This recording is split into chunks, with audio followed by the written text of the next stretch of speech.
Bienvenidos una vez más a Persistencia Retiniana, un podcast dedicado al séptimo arte. Yo soy Ricardo Rosales y estoy aquí con Celia Sutton. Hola Celia, un gusto volver a verte. El día de hoy traemos un tema muy interesante. Ya habíamos comentado la semana pasada que íbamos a estar hablando sobre la comida en el cine. Sí, así es, Ricardo. Vamos a platicar y creo que este podcast va a estar muy rico, les va a dar hambre, yo creo, cuando terminen de escucharlo y a nosotros también. Yo creo que el cine se presta mucho para mostrar el placer de comer, pero no solo de comer, sino de cocinar también, ¿no? La preparación de los alimentos es algo como muy fotográfico, entonces es muy visual y se puede transmitir, o sea, se ve muy bien en la pantalla. Da mucho material para la estética en el cine, ¿no? Y justamente como dicen por ahí, el amor entra por los ojos, ¿no? El amor por los ojos entra. Y creo que el cine tiene que jugar bastante con enamorarte visualmente de la comida, porque no puedes Ajá. probarla, pero es a través de las imágenes y los sonidos que te hace sentir, ¿no? Lo rica que puede estar lo que se está mostrando en pantalla. Así es, y ahí entra la habilidad obviamente del director y del cinematógrafo, o sea, del fotógrafo, de casi que puedas degustar lo que estás mirando, ¿no? A través de texturas, a través de esta, como te digo, esa preparación. Se usa mucho, por ejemplo, la cámara lenta, o sea, ralentizar la acción para ir viendo cómo se va haciendo cada proceso de una receta, por ejemplo, cada ingrediente. Se iluminan estos ingredientes también para resaltar sus texturas y sus formas, y entonces se aprovecha mucho estos ingredientes, el cine aprovecha mucho de esto para transmitir los sabores sin esa posibilidad de que el público lo pruebe, pero casi lo puedes degustar, ¿no? De verlo en algunas películas. Sí, así es. ¿Qué te parece si empezamos a comentar alguna de ellas? Uh-huh. Hay muchas películas hay muchas que giran alrededor de la comida y hay otras que simplemente están mostrando a sus personajes alrededor de una mesa, porque normalmente la comida y la bebida es lo que une, por ejemplo, las tramas en los argumentos familiares o en películas que se tratan de amor, por ejemplo, pues muchas de las citas o muchos de los encuentros amorosos se dan a través de una cena o de un brindis o una comida o una bebida. Entonces, sí, el tema de la comida sirve para unir, ¿no? A los personajes alrededor de las mesas y que ahí se desarrollen mucho de los conflictos o mucho del desarrollo de la trama, ¿no? Entonces, hay muchas que sí se enfocan especialmente en la comida y otras que siempre están mostrando, pues, o sea, algún evento familiar en el que la comida tiene Juega un importancia, papel ¿no? preponderante, así es. A mí me recuerda bastante a Hannah y sus hermanas, eso que comentas, de Woody Allen, que los principales conflictos que suceden en la película se dan en reuniones familiares o en reuniones con amigos, y estas atmósferas forman parte del detonante principal de estos conflictos. Así es. También, por ejemplo, Festen de Thomas Vinterberg, pues todo gira alrededor de una cena de cumpleaños del papá y en este momento los hijos y toda la familia están alrededor de una enorme mesa, o como de banquete, y están tratando de brindar y de cenar y empiezan a surgir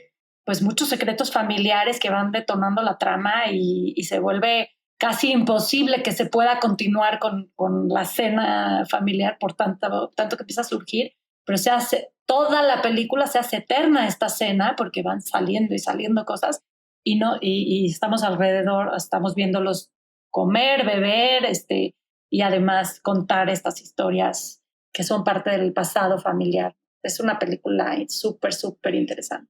Ujú. En ocasión la comida también suele jugar un papel también de conexión entre personajes, ¿no? Por ejemplo, Annie Hall también hablando un poquito de Woody Allen, hay una escena donde al principio lo ves al personaje principal con su pareja cocinando una langosta, ¿no? Y es una Ajá, escena muy divertida es y muy tomándose divertida. fotos, y entonces cuando rompen y él empieza a salir con alguien más, intenta hacer lo mismo y después nos dan, bueno, ese podría ser un planting y luego después nos dan un payoff cuando cortan y regresan. Y no es lo mismo, ¿no? Esa pasión por la cocina y la diversión al momento de cocinar, no logran hacer match Woody Allen con su nueva pareja, que incluso hasta lo ignora y y no entiende por qué él se comporta como un bobo en la cocina, ¿no? Así es. Sí, no, es que la cocina es un escenario, pues, que da para mucho, ¿no? Y además habla de esa intimidad, por ejemplo, entre una pareja, y la cocina también es muy fotogénica para retratar en las películas, ¿no? O sea, ver a una persona preparando un alimento puede llegar a ser, además, sumamente sensual, ¿no? O sea, Ujú. sumamente erótico también. El erotismo a través de la comida en el cine creo que es otro tema, es un tema Aparte. que aparte, ¿no? Que tiene mucho que ver. Se me ocurre, por ejemplo, como Agua para Chocolate, su trama sí gira alrededor de de la comida y de esa sensualidad que transmite la comida, desde cómo está retratada cada ingrediente, cada alimento, como te decía, la cámara lenta que se usa para ver, y la voz en off del personaje narrando cómo su tía cocinaba y narrando el peso emotivo o emocional que se le daba a cada alimento y cómo todo lo que ella sentía cuando cocinaba, la gente lo percibía cuando lo comía y le causaba ciertos efectos a los comensales, incluso físicos, ¿no? Entonces, si ella estaba triste y lloraba sobre el pastel, cuando comían el pastel todos terminaban intoxicados, vomitando. Entonces, hay una transmisión de emociones a través de la comida que está muy bien lograda en Como Agua para Chocolate, esta película basada en la novela de Laura Esquivel, dirigida por Alfonso Arau, y creo que es una de las películas en las que la comida luce más, ¿no? Y se aprovecha más este concepto de la transmisión de emociones, de erotismo y sensualidad a través de la comida. Y que también retrata, pues, parte, ¿no? De la identidad nacional a través Mm, de sus alimentos. Y eso es algo que me recuerda ahora que hablamos un poquito de las tendencias culinarias en cada país ujú. y la transmisión de emociones a través de la comida. Hay una película que yo solía ver mucho en Canal 5 que se llama La chica del ramen con Brittany Murphy. No es una película así espectacular, sino es una comedia romántica hollywoodense típica, Ujú, pero que también justamente maneja esos elementos que tú estás mencionando. Ella se queda varada en Japón por acompañar a su pareja a cuestiones de trabajo, terminan y ella queda ahí varada en Japón y se toma de decisión como de cierta forma para reunirse a sí misma emocionalmente nuevamente, en convertirse en cocinera de ramen. Y justamente toda la película gira en torno a la emoción que se le da al momento de cocinar. Y pasa algo muy parecido a lo que tú comentabas en Como agua para chocolate, que ella al momento de verter sus emociones, esas emociones se transmiten al comensal y ella, pues al estar destruida, lo único que puede transmitir es tristeza, ¿no? Pero justamente me parece, no sé si estarás de acuerdo conmigo, que las comidas asiáticas son altamente utilizadas en el mundo del séptimo arte porque son muy bellas, existe también una rigurosidad en la técnica, sobre todo en las comidas japonesas. Hay una película que a mí me parece fantástica y que es toda una oda a la comida japonesa que se llama Tampopo de Yusu Itami. También se trata de una chica, una señora que quiere convertirse en maestra del ramen. Ella ya tiene su local, sin embargo, le falta, ¿no? Le falta esa emoción de la que estamos hablando y nadie asiste a su restaurante. Entonces empieza a conocer gente que la va a ayudar a hacer de su local el mejor puesto de ramen.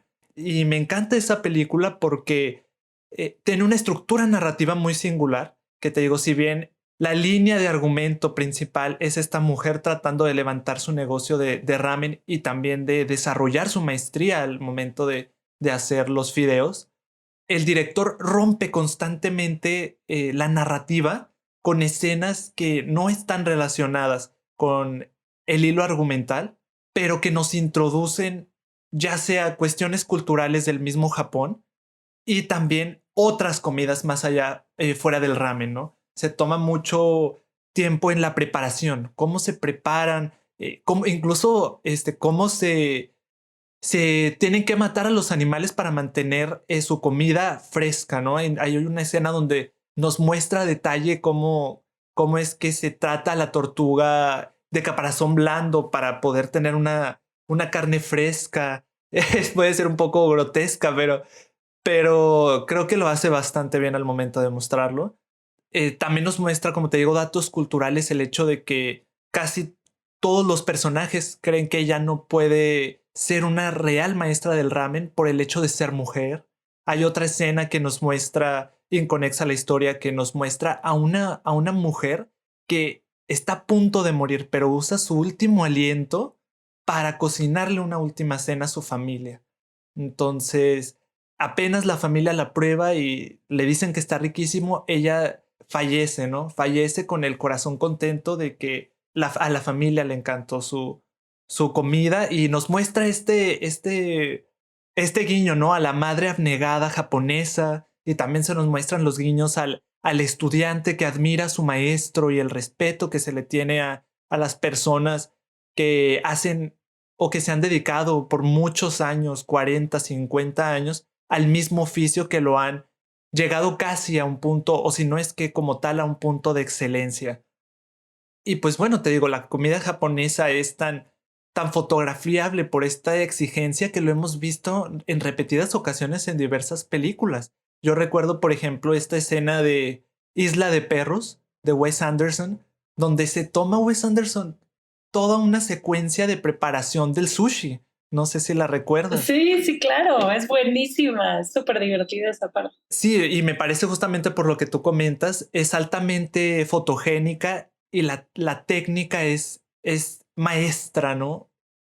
Hay tanta exigencia que hasta parecen casi movimientos de pelea al momento de realizar su comida, y eso mismo sucede en Tampopo. Al momento ella de servir el ramen a toda velocidad atendiendo 40 personas, casi pareciera que está realizando artes marciales en la cocina, y eso está increíble. Sí, y en cuestión de películas asiáticas, por ejemplo, está la película Comer, Beber, Amar de Ang Lee, que es de Taiwán, la película, y es también una historia que gira alrededor de la comida. Están un padre que se ve que es cocinero y además sale justo lo que mencionas, ¿no? Cómo mata incluso a los animales que va a cocinar. Y se toma mucho tiempo la película en ir fotografiando, ir filmando toda esta preparación de cada alimento y no solo la preparación, sino la dedicación de este cocinero que hace los alimentos para sus hijas, porque cada domingo se reúnen a comer él con sus tres hijas, este personaje súper interesante, que además es viudo, y lo vemos cómo decora además los alimentos, ¿no? Y cómo va sirviendo mesas de muchos platillos, o sea, son numerosos platillos, cada uno con su decoración, con su preparación, con su cuidado específico de cada cosa, pero lo más duro para él o lo más difícil es que está perdiendo el sentido del gusto, está perdiendo el paladar. Entonces, para un cocinero perder el sentido del gusto es como para Beethoven perder la audición o un músico, ¿no? Es como pues el sentido que más utiliza y entonces pronto no se está dando cuenta si a lo mejor está muy salada la comida o le falta sabor. Le está causando mucho problema eso de no tener el paladar que tenía antes, pero siguen llamándolo cuando hay crisis en el restaurante, un restaurante en el que él trabajaba y ya se está tratando de retirar, pero lo siguen llamando cuando hay crisis porque de pronto no saben qué hacer con los comensales, que son muchísimos, y él llega a resolver estas crisis y arregla los platillos, soluciona los problemas, tiene una habilidad impresionante para la cocina y el conflicto de la película se va desarrollando a través de sus hijas, porque las tres empiezan a seguir su vida y él se empieza a quedar un poco solo. Y entonces estas comidas que para él son el mejor momento de la semana para convivir con sus hijas, de pronto para ellas ya se vuelven muy pesadas, ¿no? Y ya no quieren comer esa comida y ya no quieren estar ahí un domingo por la tarde. Y cada una tiene su trabajo y cada una tiene su historia personal cargada de conflictos. Entonces, bueno, a partir de ahí se va desarrollando toda la trama y él se plantea en cierto momento poder seguir con su vida y rehacer su vida sentimental, ¿no? Y entonces, bueno, suceden muchas cosas que ya no les quiero contar, pero vale la pena verla porque sobre todo el peso que se le da a la comida, casi puedes probarla con ellos. O sea, hay momentos en que se ve como los condimentos, las especias que utiliza van cayendo en los platos y van combinándose y se ve la comida calientita, saliendo casi el vapor o el humo de los platos y entonces pues casi los puedes oler o probar, o sea, se siente, te transmite el sabor casi, ¿no? A través de la pantalla, ¿no? Entonces es muy interesante y sí, es que es muy rico, pero no sé cómo decirlo, es como muy rico ver esa mesa llena de platos y llena de nuevos platillos que son tan desconocidos para nosotros, ¿no? O sea, porque se utilizan completamente distintos ingredientes, ¿no? Pero pues se ve sumamente apetitosa, no sé. Yo creo que sí me faltaron varias cosas que decir de Tampopo. Fíjate que la película es muy familiar, es de carácter muy familiar, la línea argumental inicial. Sin embargo, dentro de estas escenas disruptivas, se nos muestra incluso el uso afrodisíaco de ciertos alimentos, ¿no? Y entonces, como que esas escenas pueden incluso en la edición hasta parecer un poco violentas, porque la narrativa es muy, muy rosa, muy familiar, es casi como una especie de camino del héroe, ¿no?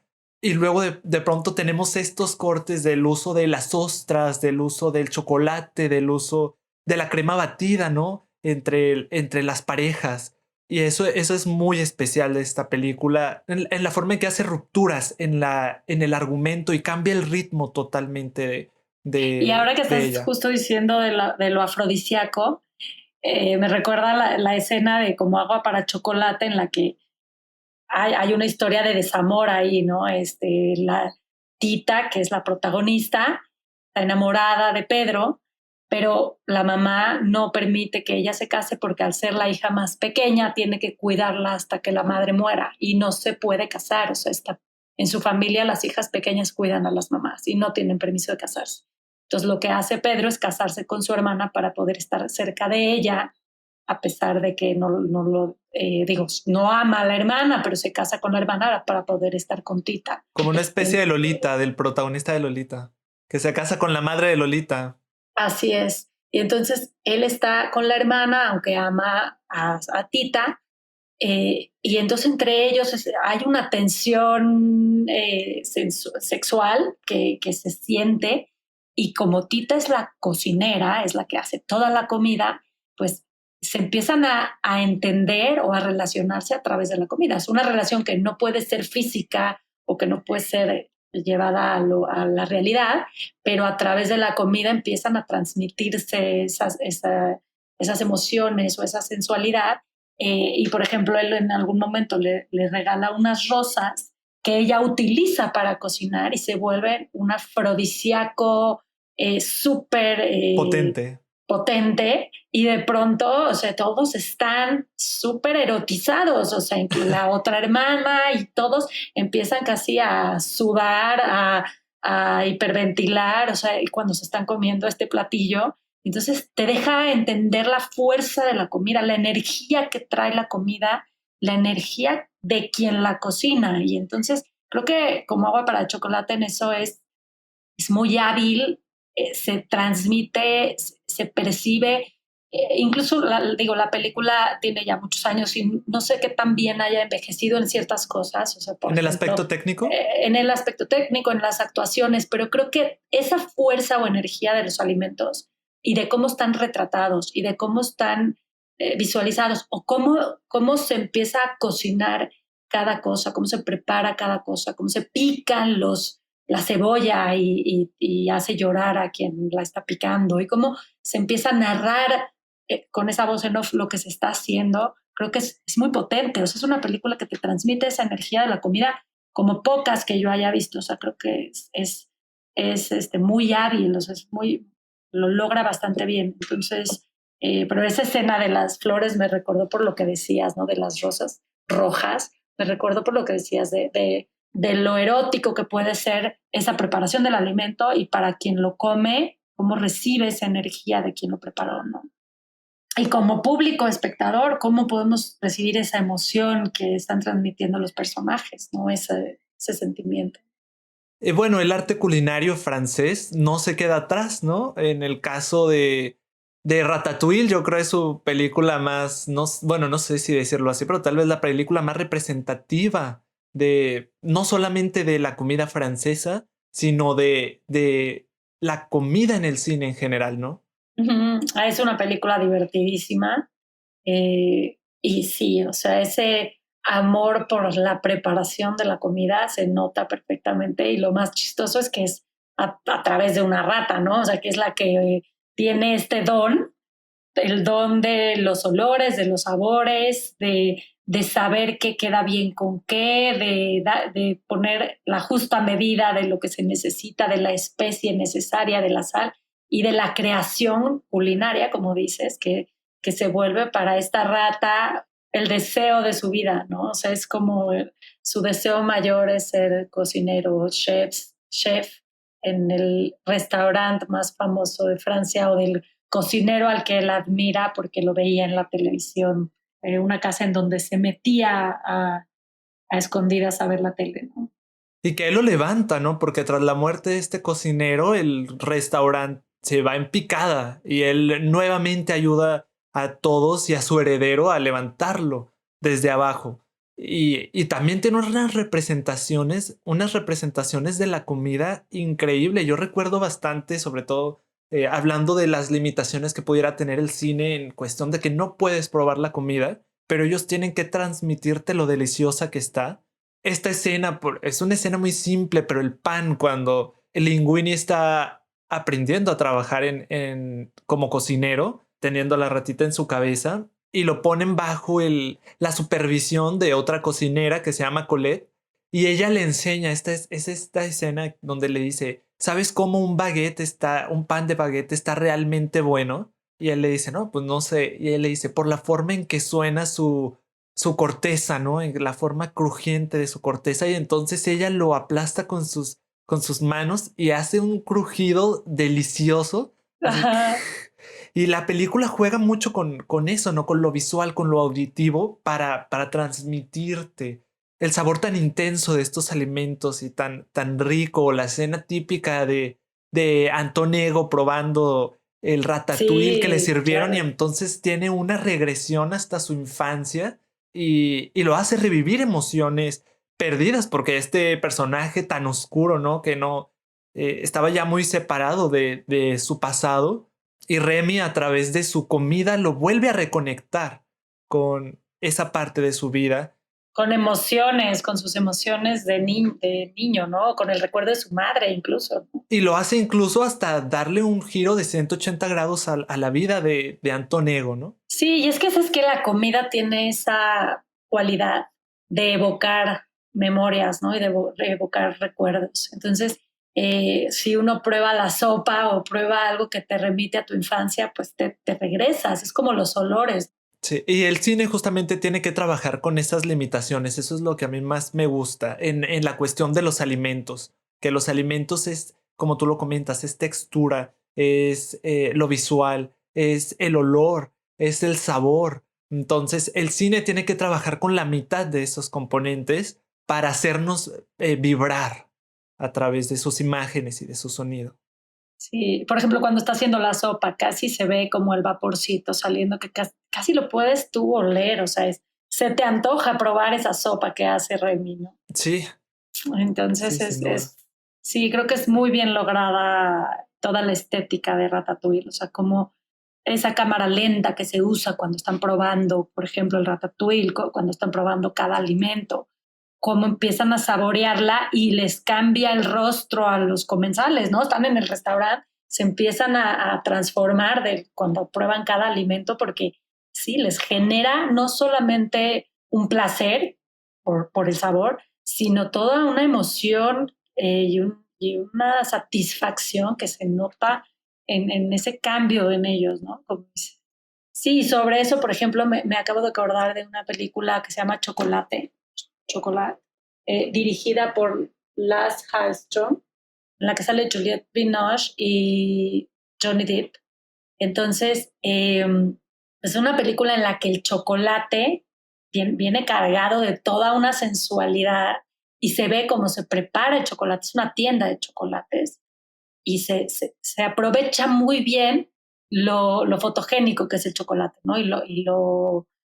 Pues, lo bello que es cuando se está preparando y entonces tú sientes que casi lo puedes tocar en pantalla, ¿no? O sea, ese chocolate cómo se va derritiendo, cómo va formando los cubos o las tabletas. O sea, es como es muy sensual. Entonces creo que esa película también, en su cuestión estética, está súper bien lograda. No es una película muy bonita también. Y además se habla de este poder casi mágico del chocolate para despertar en la gente los anhelos, los deseos, lo sensual, es un poco lo afrodisíaco también.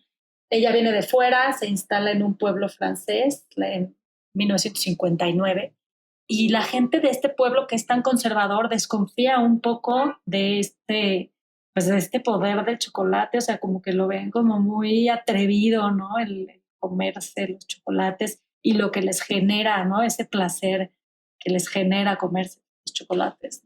Es una historia interesante y es divertida también. Es una historia, la verdad, que sí vale la pena porque sí, el chocolate es el centro de toda la acción y de toda la trama. Y además todo el eje visual de la película. Es imposible no hablar de chocolate y no hablar de Charlie, Willy Wonka, ¿no? Charlie y la fábrica de Así chocolate. es, así es. De ambas películas, tanto la de 1971 como la de 2005, que yo pues la realidad es que estoy un poco más emparentado con la Con la nueva última, con la versión. nueva Sí, versión sí, claro. interpretado por Johnny Depp.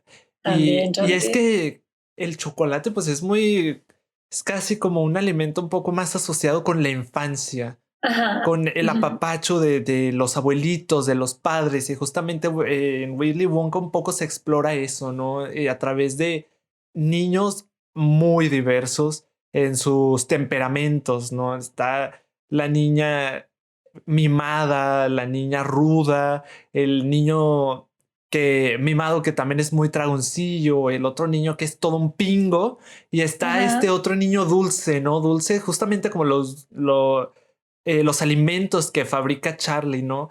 Que si bien no podrá tener mucho poder adquisitivo, tal vez, ¿no? Vive con su familia en hacinamiento, en un hogar a punto de caerse, pero tiene ahora sí que un corazón de oro. No, y además en eso, en lo que dices de lo auditivo de los alimentos, creo que ahí se aprovecha muy bien. Porque justamente escuchamos, por ejemplo, cuando rompe el pedacito de La chocolate, tableta. entonces la tableta y es como ese crujido que hace, bueno, y ahí el público lo puede sentir o cuando muerde, ¿no? Y ese sonido que hace cuando el niño muerde el chocolate, que transmite y te hace sentir porque pues es algo que has escuchado cuando has mordido una tableta de chocolate. Entonces creo que ahí es donde se hace la conexión para que el espectador pueda sentir o pueda saborear ese chocolate sin tener esa posibilidad de hacerlo en la película, a través de la película. Y aquí a su vez también vemos todo el proceso de fabricación de cada uno de los Ujú, productos, claro. si bien en una fantasía súper exagerada, ¿no? Sí, con una estética de Tim Burton que además aprovecha sus mismos recursos estilísticos y entonces que los acopla a esta película, pero que son muy disfrutables de ver, o sea, sí lo disfrutas muchísimo. Justamente se alimenta de esta estética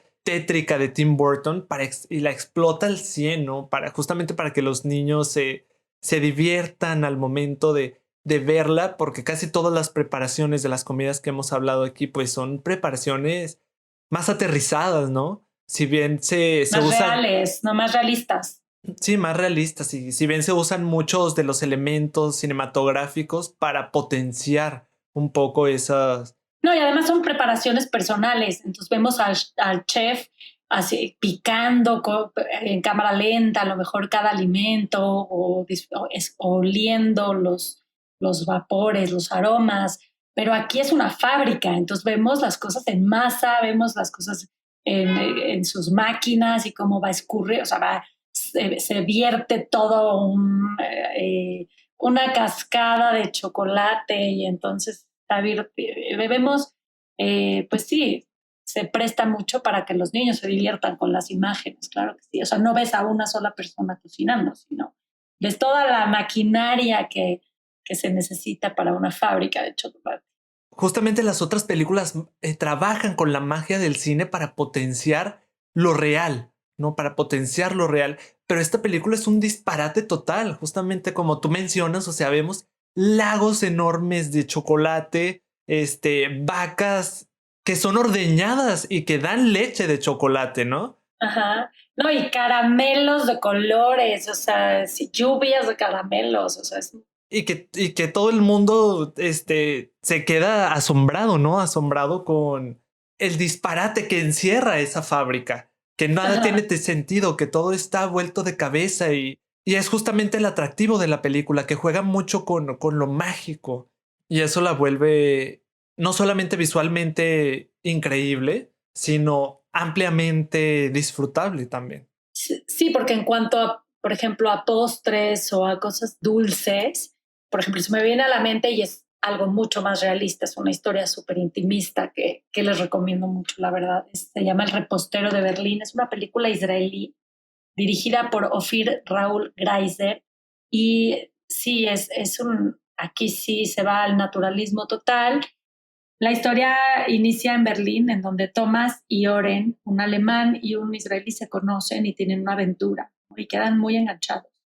Pero Oren tiene que regresar a Jerusalén porque tiene una familia. Entonces tiene una esposa, pero se siguen llamando, ¿no? Y en una de esas, Thomas no lo está encontrando hasta que se entera que tuvo un accidente y muere en Jerusalén, Oren. Entonces decide, en uno de esos impulsos, irse hasta Jerusalén a conocer a su viuda, que tiene un café donde vende postres. Y Thomas es un repostero experto, hace unas galletas que se ven deliciosas.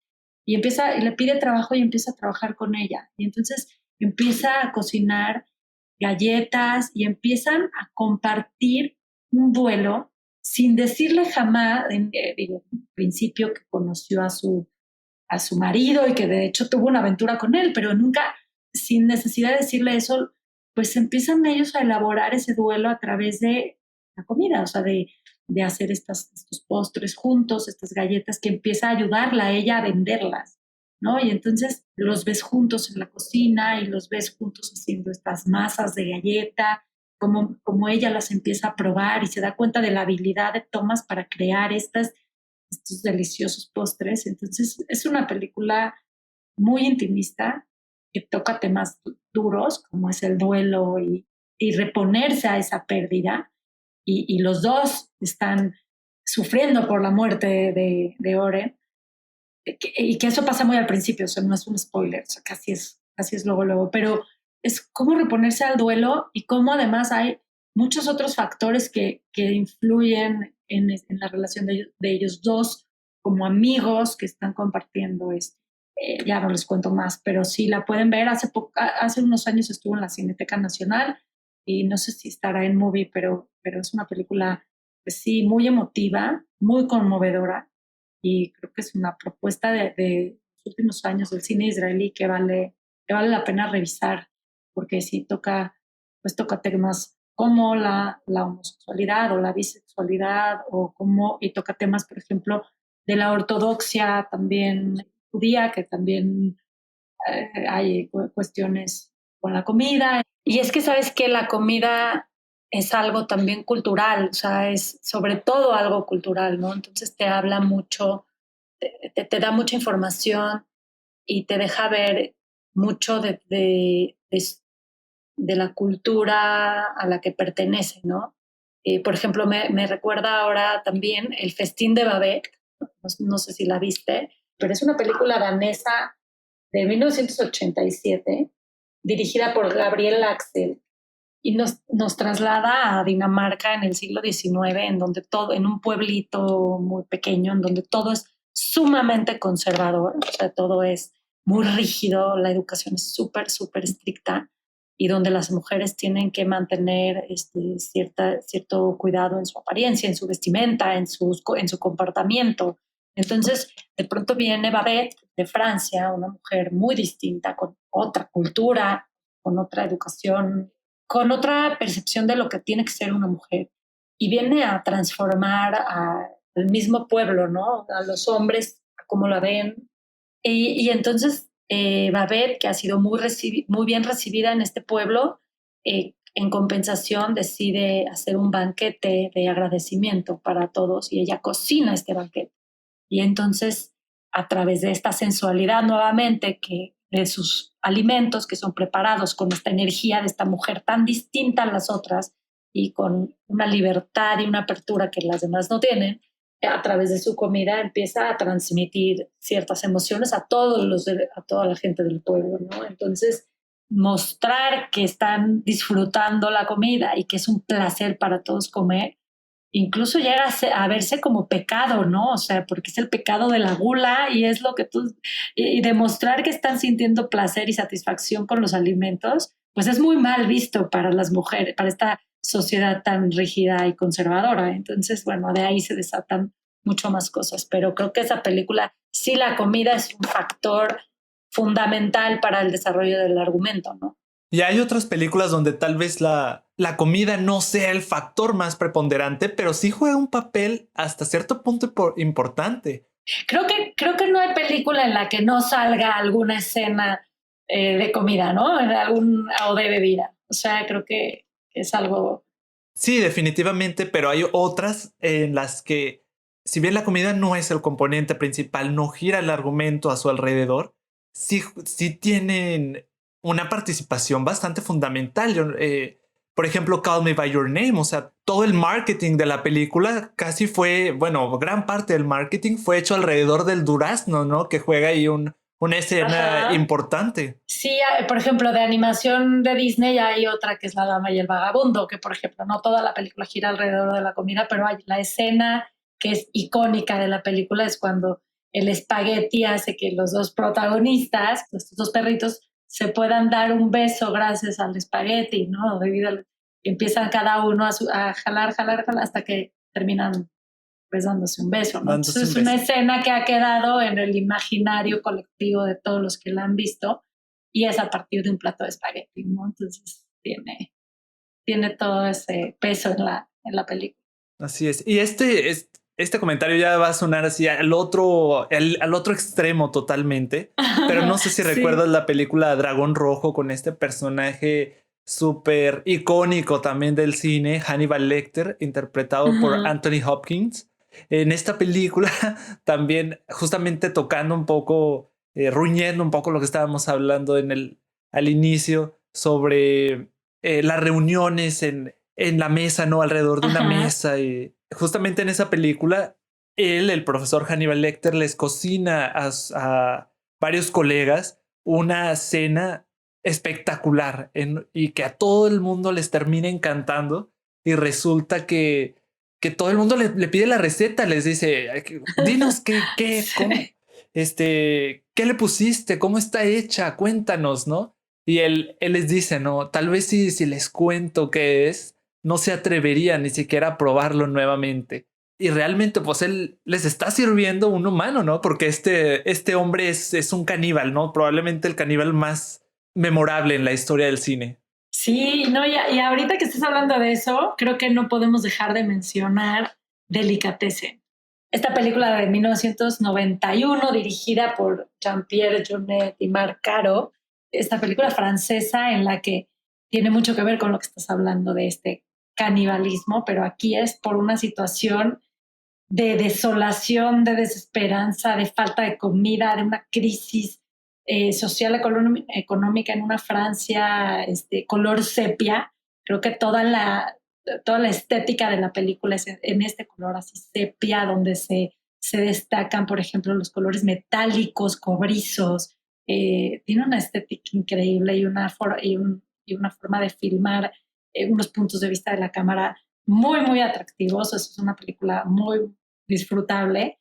Y además en esta crisis en la que la comida se terminó, porque además no sabemos en qué momentos estamos como en este pueblo francés, pues en un pasado apocalíptico, no sé en qué anacrónico, Distópico. y distópico totalmente, y entonces de pronto vemos que no hay comida y están todos en un edificio que casi está en ruinas, y que hay como un pacto entre todos que se nos dice al principio, en que lo empezamos a deducir, en el que el carnicero del edificio va teniendo que matar a uno por uno o a ciertos personajes de la película para que se los puedan comer, porque ya no hay comida.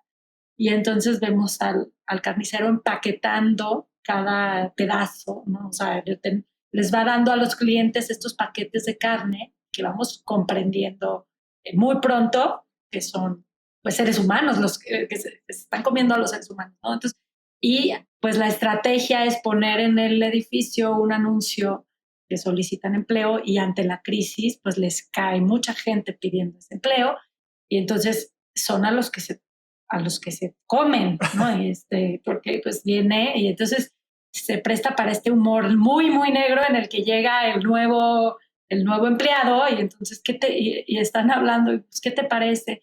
Pues no sé, se ve muy flaco, no me late tanto porque está muy flaco, o sea, es como ya el grado de humor negro así súper extremo, pero creo que está muy bien lograda, está muy divertida, y todo lo que se va desarrollando hacia el clímax de la película es sumamente divertido, porque este nuevo empleado además resulta ser una persona muy buena, muy sentimental, muy cooperativa, y les ayuda a todos, entonces todos se encariñan con este nuevo empleado, entonces incluso la hija del carnicero se encariña con él, y entonces nadie se lo quiere comer, pero bueno, se están muriendo de hambre, ¿no? Y entonces, bueno, ahí se empieza a complicar un poco todo. Además, él es un payaso, o sea, él tenía este oficio de payaso, salía y hacía reír, les hace ciertos trucos, entonces se vuelve la película muy divertida, estéticamente es muy bella, pero es esa belleza, color sepia pues sí, aprovechando estos entornos muy lúgubres, ¿no? Entonces, pero